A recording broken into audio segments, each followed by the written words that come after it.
Message from Marshall Vian Summers. For me, life in the universe is not an idea, a hypothesis, or a mere possibility. It is the timeless reality in which every aspect and event of our life, individually and collectively, has taken place. Beyond the curtain of shining stars above us is the living cosmos, pulsing with movement, change, conflict, and relationship. It is a vast community, a billion civilizations undergoing a relentless process of birth, growth, maturity, and decay, all in an expanding universe whose outer limits none have explored.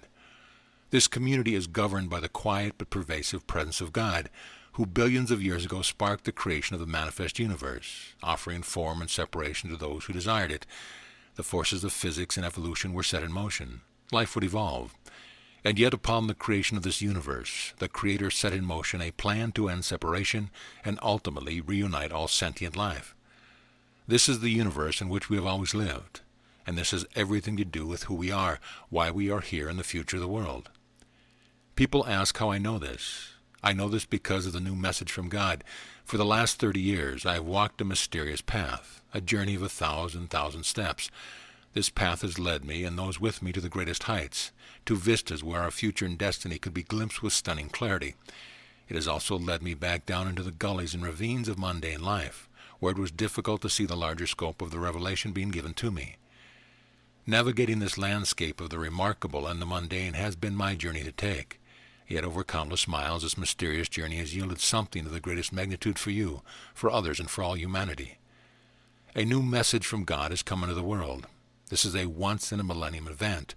It has been delivered through me by the angelic presence, who have long prepared me to receive it. And today it is enormously vast, over 9,000 pages, given over a 30-year period. This revelation from the Creator has been given to rekindle the spiritual intelligence and fire in people everywhere, from all nations and faith traditions. It is also here to warn us of the manifest dangers of our time and to prepare the human family for its destiny within a large arena of life called the greater community. Without such a revelation, could we know our place and purpose in the universe? Could we know the destiny of humanity and what awaits us beyond the borders of our world? Could we gain the wisdom, the understanding, and the motivation to preserve our world, to end our ceaseless conflicts with each other, and to emerge safely and successfully into a non-human universe, a universe which does not have our interest in mind? This could not be achieved without a revelation from God. This book is part of that revelation. It is the culmination of a communication from beyond the physical realm, revealing things that even with all the best efforts of science and philosophy could not be known within the span of our lives or the lives of our children, if ever. This book was delivered in a lightning strike over a period of 3 days in 2008. After its delivery, I was just as stunned, overwhelmed, and inspired as those around me who witnessed it. God had revealed the reality and spirituality of life in the universe. Yet in truth, this revelation had its origin over 30 years ago. The earliest teachings of the new message given in the 1980s continually referred to the greater community, the larger panorama of life in the universe. The spirituality of life beyond our world was first revealed in a series of books which included Greater Community Spirituality, whose 300 pages of mysterious revelation were given in just 7 days. Years ago, more was revealed in the first 2 sets of the Allies of Humanity briefings, which speak of our destiny as a free world in a greater community. And then came Life in the Universe. I remember the morning in 2008 when I was first called to receive it. It was early, before the sun had risen, and I had woke suddenly, feeling a great presence urging me to rise. I felt impelled to get up, leave home, and walk half a mile to my personal study, a place I call the Cloud Room. There I sat in the same chair where I had received many of the revelations of the new message in years past. I sat quietly for a time, and then the angelic voice filled my mind in the room with its great and overarching presence and instructed me to begin. I started recording, unsure what would happen, having no personal sense of anything to say. My mind was overcome, and then I faintly heard the first words emerge. You live within a greater community of intelligent life in the universe. It is vast, encompassing the entire spectrum of evolution. On that day, I recorded the first 5 chapters of Life in the Universe. The next day I was woken again at sunrise and impelled to go to the Cloud Room and to continue. At that point I knew I was in the process of receiving a book. That second morning the next 5 chapters were spoken through me and recorded. And on the third morning I woke very early. It was dark when I left home, walking on a footpath past the quiet, sleeping foothills of the Rocky Mountains. That was the last morning. The final 4 chapters were given that day, ending with these words. You are part of the greater community. You have always lived in a greater community, and now it is time for humanity to emerge into a greater community, which was always its destiny. After each day and at the end of it all, I was completely exhausted. In just 3 days, without any mental preparation or preconception of my part, the book was completed. That was it. What you read in Life in the Universe are the exact words that were spoken in that brief span of time. This is a spoken revelation. The only liberty I have taken is to render the words in paragraphs and sentences so that they could be read more clearly and more easily translated in other languages. In your hands is a direct revelation from God given through the angelic presence who oversee our world and all worlds in the greater community. We have before us a doorway into our future and destiny in the universe. The universe has always been there. We have lived our entire lives immersed and surrounded by it. Yet most people have barely given a thought to what this might mean and how this greater panorama of life is now shaping our world and destiny. Perhaps we look up at the stars to appreciate a particularly beautiful night sky, but then we quickly look back down. The fog of human concerns, human preoccupation, and human beliefs is always waiting to re-envelop us. Yet the world is changing. Contact has begun, and our emergence into the greater community is underway. The doorway is open, yet who will pass through? Who can reconsider their own life and identity in light of this revelation? Who can consider the implication of contact with those forces who have arrived on our shores, promising peace, salvation, and gifts from space, yet harboring hidden intentions? We are now the natives of a new world facing intervention from foreign powers. They are ready for us, yet we are not ready for them. There is so much to confuse and cloud our approach to the reality of life in the universe. Regarding contact, we are immediately hopeful or fearful, immediately assuming who would come to our world and for what purpose. Despite our advances in science, our view into space is clouded by the lens of long-held beliefs, preferences, and assumptions. In our isolation on Earth, we have had no reason or impetus to think about life in any other way. We project our values and perspectives out to space and from there assume what life could or should be like. Life in the universe teaches us that technology does not lead to higher ethics or morality.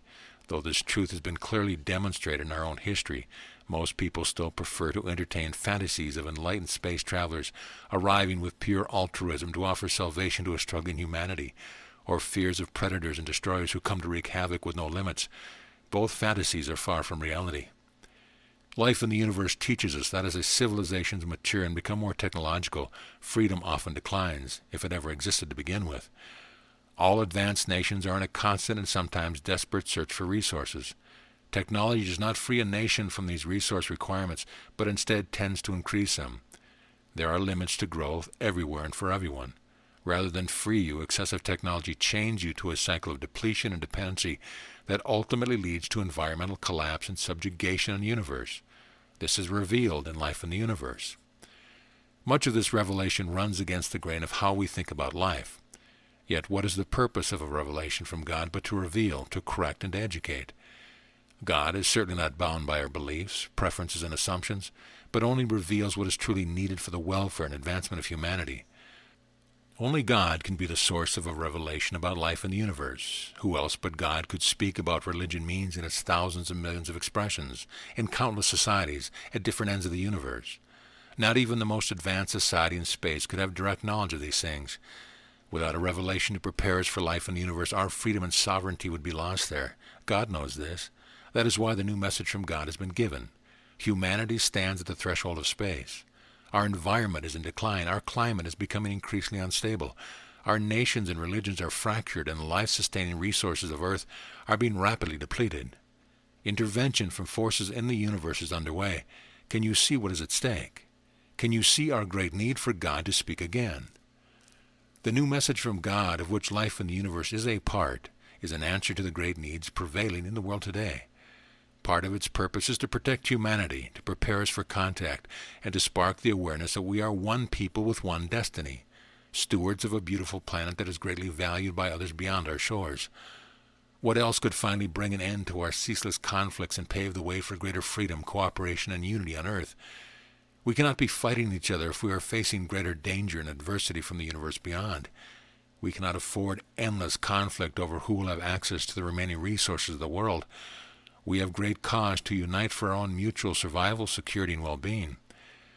Another purpose of God's new message is to reveal the deeper mind that God has imbued in all sentient beings.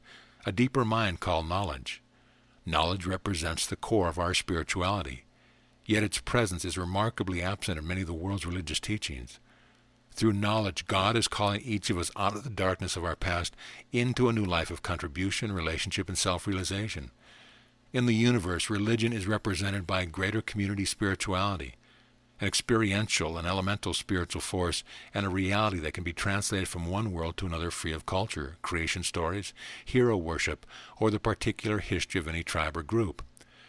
For the first time in history, the spirituality of the universe is now available here on Earth. Some will question if we are really worth it, living on Earth itself but a speck in the universe and possibly huge. Humanity continues to be mired in conflict, degradation, violence, and division. Are we deserving of a new revelation, a new beginning, and a new way forward? Yes, we are. Despite our many errors and tragedy of much of our history, humanity has kept knowledge and spirituality alive. In a universe of civilizations where these have so often been forgotten and denied, this is a great achievement. The power of spirit and individual freedom have not been lost, not yet.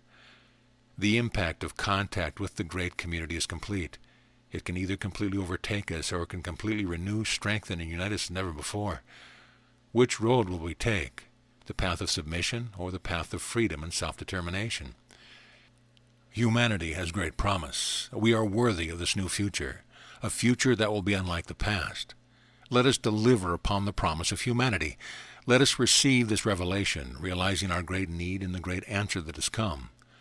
Let us build and establish our place in the greater community as a free and self-determined people, and resist the influence being placed upon us by those few races who seek to use the world for their own purposes. Let us become allies of humanity and safeguard human civilization from exploitation and corruption from within and intervention from without. This is a human sovereignty movement on Earth, and the new message is our mission statement, our roadmap, and our guide into the unknown. This is the time to deliver upon the promise of humanity. We are no longer an isolated tribe in an unknown world in the universe. Our isolation is over. We stand facing a greater community of worlds, a non-human universe where individual freedom is rare. This is the greatest event in human history, and for this we must prepare. If you feel called to a higher purpose, and if you feel connected to life beyond the world, then this book is for you. Life in the universe is for you. Step through this doorway with me into a greater universe and a greater life. Marshall Vian Summers, 2012. End of book.